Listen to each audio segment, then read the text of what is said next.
Something just happened in Iran that could change the war overnight here, guys. Okay. The man who may now be in control of the Iranian regime here isn't a general. He isn't a famous cleric or anything here, guys. He's the son of the previous supreme leader. And if that power move is real, it could turn Iran into exactly what it said it would never be after the 1979 revolution here, guys. Now, we've just got some breaking news that's just come into us. Iran has named the new supreme leader. It will be Mojtaba Khamenei, the son of the slain supreme leader who was killed last Saturday in a Israeli-US strike on the capital, Tehran. He was killed in his compound, and his son has now been named as the new supreme leader by the Council of Clerics in charge of selecting the new supreme leader. This will be the Islamic Republic's third supreme leader since it came to power in 1979. 56-year-old Mojtaba Khamenei is known to be close to the Revolutionary Guard, who were apparently pushing for him to be the front runner.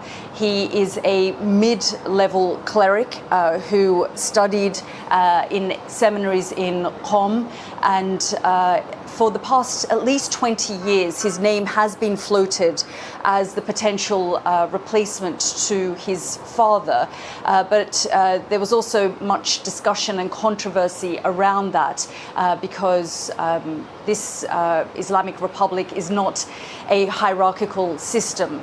So there was some reservation about Mojtaba Khamenei taking over from his father, but he has now been named as the supreme leader. And in the last few days, when he was believed to be the front runner, the Israeli defense minister came out and said that all the supreme leaders, or all those named as a potential front runner, or anyone who was named as the supreme leader, would be fair game and would be targeted. And we will get much more reaction to the naming of Mojtaba Khamenei as the new supreme leader. If you are going to basically maintain the same old thing, specifically in that region, just be fully aware here that you're going to be next on that list here. I'm not saying that's an amazing thing here, right? But just understand, of course, this is going to happen. I'm not sure anyone would be actually seriously surprised if this actually does happen. Understand why the United States of America and Israel are there currently, right now.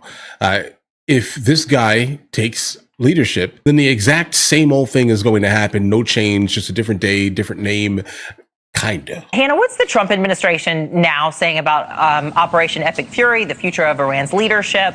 And do we know anything more about those conversations with world leaders?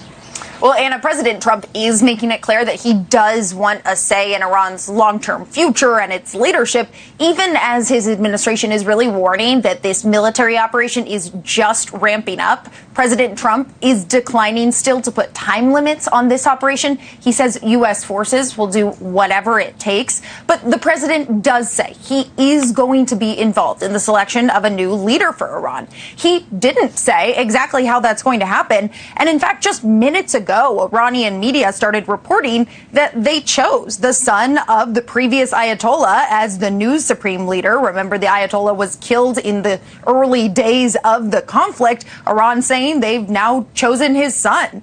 But President Trump earlier today was talking about this and said that any leader, if he doesn't get approval from us, he's not going to last long. That's a direct quote from the president that he made in a phone call with ABC News earlier this morning.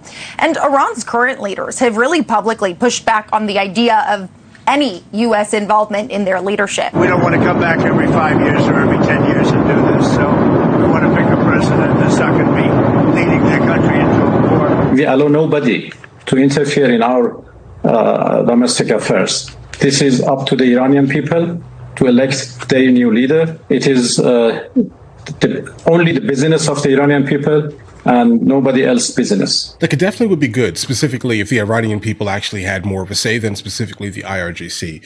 Okay, that would probably make it so the rest of the world, specifically the outsiders looking in here to your sovereign nation, I get it, I'm fully aware of what you're saying, would probably start to believe at least that you're doing the best for your citizens. Okay.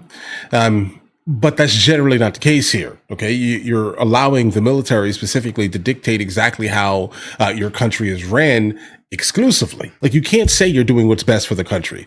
If you're doing what's best for the country, you'd actually allow them to have the majority say, but instead you're not. Okay? You're not. You're not doing what's best for the country. You're doing what's best for the regime. You're trying to maintain specifically the status quo. And then you will be, in fact, super surprised when something actually happens here.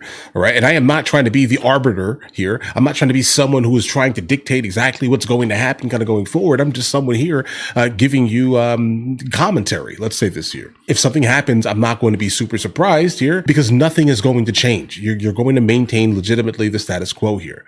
And the people of Iran are still going to be there, being under your autocracy-based theocracy. Okay? Like, and it doesn't matter here because, guys, the people of Iran are still going to be underneath this. Because, guys, today, Iran's president also threatened to step up their attacks on American targets, saying that Iran, quote, will not bow to pressure from the U.S. and Israel. Anna? And Hannah, the United States military is raising new concerns that this conflict could hurt civilians. What more can you tell us about that? War is ugly. That's right. And they're specifically warning those Iranian civilians. U.S. Central Command sent out a safety alert earlier today to basically tell the Iranian people that they advise them to stay home and stay inside. They say, quote, U.S. forces strongly urge civilians in Iran to stay at home. The Iranian regime is knowingly endangering innocent lives. Specifically, CENTCOM says Iran is using crowded civilian areas in the country to launch its attack drones and its ballistic missiles. And that risks lives, essentially, because those launches, CENTCOM says, make those spots then targets for counter strikes and just various conflict in the region. And also, we got an update on those Americans that have been evacuating from the Middle East, another major concern as this operation stretches on. But the U.S. State Department does say it's now been able to charter nearly 24 flights to get thousands of Americans out of the region. If you combine that with Americans who were able to get out on their own, the State Department says altogether 32,000 civilians have safely returned back here to the U.S. The State Department is also promising to keep helping Americans to evacuate as needed, Anna. Guys, understand how propaganda works and how well it has worked historically for the Iranian regime here. The smartest play for them is to make us look as terrible as humanly possible. And they know if they place strategically in the middle of urban city centers, what they are looking to now throw at us, let's say in terms of missiles and things, right?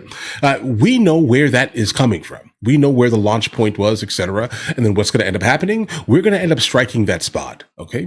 And if they are specifically putting themselves around the people, the actual people that generally don't want them there, understand this here, we're going to have to respond. Because what can we not do? Allow you to consistently shoot at us. But then obviously when we respond and something terrible happens, the next thing that's going to end up happening here, you're going to utilize us destroying some random building that you're shooting your missiles from. And then you're going to say, look at bad America destroying this city block where I was shooting my missiles from. But obviously they're not going to ever say that they shot their missiles from that location. They're just going to say, look at how bad America is for destroying this city block. That's the idea of propaganda. So it should make all the sense in the world here why the federal government, and specifically CENTCOM, right, is sending out messages in any way they possibly can to the Iranian people saying, stay home, and if even possible, go somewhere else, because the Iranian regime is knowingly endangering their citizens.